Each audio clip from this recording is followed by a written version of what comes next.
अस्सलाम वालेकुम and welcome to ease learning. आज हम ऑक्सफोर्ड प्रोग्रेसिव इंग्लिश बुक 8 का यूनिट नंबर 7 करेंगे बिलोंगिंग्स, जिसका हमारा टॉपिक चल रहा था चाइल्ड ऑफ तिब्बत, जिसकी आज हम पैराग्राफ नंबर 3 से ट्रांसलेशन को कंटिन्यू करेंगे। थोड़ा सा ब्रीफ इंट्रोडक्शन मैं आपको दे देती हूँ कि सोनम जो कि 16 ईयर्स ओल्ड की थी, वो फ्रीडम ट्रैक यानी आज़ादी की जर्नी कर रही थी अपने घर से, और उसका घर था तिब्बत में जो कि चाइना में मौजूद है, और चाइना की दूसरी तरफ हिमालय था, और हिमालय के पास जो है उसके बाद जो इलाका आता था वो धर्मशाला था जो कि इंडिया में मौजूद है। अब वो जा रही थी पेरिस प्लेन में, ठीक है। वो लोग आयरन बर्ड प्लेन को कहते थे, यानी जो ये लोग, क्योंकि वहाँ पे पहले कभी प्लेन नहीं आया था, लेकिन फ़र्स्ट टाइम लासा यानी तिब्बत के कैपिटल में जो है वो क्या आया था, प्लेन आया था। और वो भी उस प्लेन में सफ़र कर रही थी। वो जो है कहाँ जा रही थी, फ्रांस जा रही थी, पेरिस जा रही थी, और जो है वहाँ पर उसे उसका बेस्ट फ्रेंड मिल गया था मार्क। और जो एयरपोर्ट पे जो है ये दोनों जब प्लेन से ये लोग उतरे तो दोनों एक दूसरे से जो है मिस हो गए थे, दोनों एक दूसरे से अलग अलग हो गए थे। और जो है सोनम जो है वो परेशान थी कि उसका दोस्त कहाँ चला गया, और वो 2 घंटे से वेट कर रही थी वहाँ पर। तो अचानक जो है, अब पैराग्राफ 3 की तरफ हम आ गए। अब अचानक जो है मार्क जो है वो क्या हुआ, ब्रस्टिंग थ्रू, यानी उसने दरवाज़ा एक खुलता है और वो बाहर आता है। पैनिक यानी परेशान हुआ होता है, क्योंकि वो गलत साइड पे चला गया होता है पेरिस एयरपोर्ट के।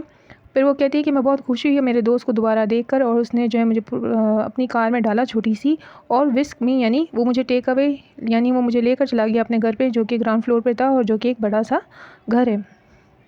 दूसरी सुबह को वो कहती है कि जब मैं सुबह उठी तो मेरे पाँव ऐसा लग रहा था कि प्लेन में ही हैं, शेकिंग कर रहे थे। स्वेइंग कहते हैं शेकिंग को, और जो है LAG लेग कहते हैं शफल को, ठीक है। उससे ऐसा लग रहा था कि अभी भी वो प्लेन में है, लेकिन उसे जो है पेरिस को एक्सप्लोर करना ही था। एक दफ़ा जो है ये लोग क्या हो गए, जब ये लोग साथ में जा रहे थे तो ये लोग रुके एक ऐसी बड़ी शॉप पे जो कि हाइपर मार्केट थी। वो कहती है बिल्कुल ये ऐसा लग रहा था जैसे कि ये कोई गवर्नमेंट बिल्डिंग है, और मैंने ऐसी बड़ी शॉप, इतनी बड़ी शॉप कभी देखी ही नहीं। उसकी जो है डोर्स जो है वो खुद ब खुद खुलते थे। वो कहती है कि डोरमैन कहाँ है, मार्क से पूछती है। तो वो कहता है कि यहाँ कोई डोरमैन नहीं है, ये तो ऑटोमेटिकली यानी इलेक्ट्रॉनिकली जो इलेक्ट्रिसिटी से खुलते हैं, ओपन होते हैं और बंद होते हैं, मार्क ने रिप्लाई किया। तो वो कहती है कि ये तो मैजिक है। और फिर वो एक नज़र भर के जो है पूरे शॉप को देखती है, पूरे स्टोर को देखती है। शेयर कहते हैं कंप्लीट पूरी एक ही नज़र में वो पूरा स्टोर देख लेती है अपनी आंखों से। और फिर वो देखती है कि शेल्स ग्रोनिंग यानी शेल्स में से आवाज़ें आ रही हैं, वहाँ पे सामान उठाया जा रहा है और लोग रख रहे हैं, ठीक है। और जो है उसमें क्या था, वहाँ पर जो है अनफेमिलियर यानी डिफरेंट किस्म के प्रोडक्ट्स भी रखे हुए थे। फिर वो कहती है अपने दोस्त माँ को, कहती है कि तुम मुझे यहाँ छोड़ दो और 2 घंटे बाद आ जाना, मैं यहीं पर हूँ। और मुझे पता है सबसे पहले मैं कहाँ खड़ी थी, वो जगह कौन सी थी, उस शॉप पर जो है वो टॉयलेटरी सेक्शन थी। तो वो कहती है मैं वहाँ थी, फिर मैं बाद में तुम्हें वहाँ पे 2 घंटे बाद मिलती हूँ उसी जगह पर। पैराग्राफ नंबर 4 में बात हो रही है कुछ हफ्तों के बाद, जब वो काम पे नहीं गया था, उसका दोस्त जो है उसे छुट्टी मिली हुई थी, तो मार्क उसे लेकर गया था, इस नई दुनिया को दिखाने ले गया था जो कि फ़्रांस में थी। और वो कहती है कि फ़्रांस में इलेक्ट्रिसिटी कभी भी नहीं जाती, लेकिन इंडिया में जाती है, और वहाँ पर दिन और रात जो है पानी भी आता रहता है। वहाँ की पोस्ट यानी लेटर्स भी टाइम पर हमें मिल जाते हैं। लाइफ जो है वो बहुत ईजी है वेस्ट के अंदर। फ़र्स्ट टाइम जो है वो विज़िट करने गई, मार्क्स के पेरेंट्स से मिलने गई थी, क्योंकि उन्होंने उसे डिनर पे बुलाया था। और फिर उसने जो है डिलीशियस ब्रेड खाई, जिसको सूप के साथ सर्व किया गया था। और कह रही कि मैं भूखी बहुत थी, इसलिए मैंने ये रियलाइज़ ही नहीं किया कि कुछ और भी खाना मुझे पड़ जाएगा। और जो है उसे क्या दिया गया उसके बाद, जब उसे 2 चीज़ें वो खाने के लिए उसके सामने रखी गई और दूसरी चीज़ें, तो वो खा नहीं पा रही थी क्योंकि उसका पेट पूरा भर चुका था, वो बहुत शर्मिंदा थी।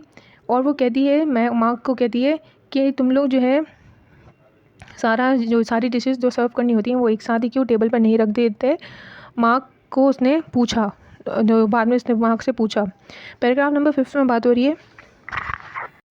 5th पैराग्राफ में वो कहती है कि मुझे फ्रेंच के नज़ारे बहुत अच्छे लगे। मैं जो है खेतों में घूमी और वहाँ मैंने स्ट्रॉबेरीज़ बड़ी बड़ी खाई, और मैंने ये जाना कि वहाँ के लोग फार्मिंग कैसे करते हैं, और उन्होंने मुझे चेरीज़ दी, टोमेटोज़ दिए और फ्रूट्स दिए जो वो लोग उगा रहे थे, ठीक है, जो लोग काट रहे थे उस टाइम पर। तो उन्होंने उगा कर काट रहे थे, जब काट रहे थे तो उसे दिया था खाने के लिए। वो कहती है कि मैं ग्रास पे जो है वो लेट गई और मैं आसमान को देखने लगी। और वो कहती है कि मैं पानी पी रही थी, स्मेल जो आ रही थी अर्थ की, उसमें पानी मैंने पिया, और वहाँ की फ्रेशनेस जो है एयर की मुझे फ़ील हो रही थी, और मैं ऐसा लग रहा था जैसे कि मैं वापस नेचर के बीच में हूँ, क्योंकि जो वो भी तिब्बत है वो भी एक बहुत खूबसूरत जगह है, ठीक है। और कहती है जहाँ पर मुझे ये महसूस होता है कि मैं अपने घर में थी, मुझे ऐसा महसूस वहाँ पर हुआ। होप आपको अच्छे से समझ आया होगा। अगर आपको वीडियो अच्छी लगती है तो काइंडली लाइक करिए, शेयर करें और सब्सक्राइब करना मत भूलिएगा। ओके, अल्लाह हाफ़िज़।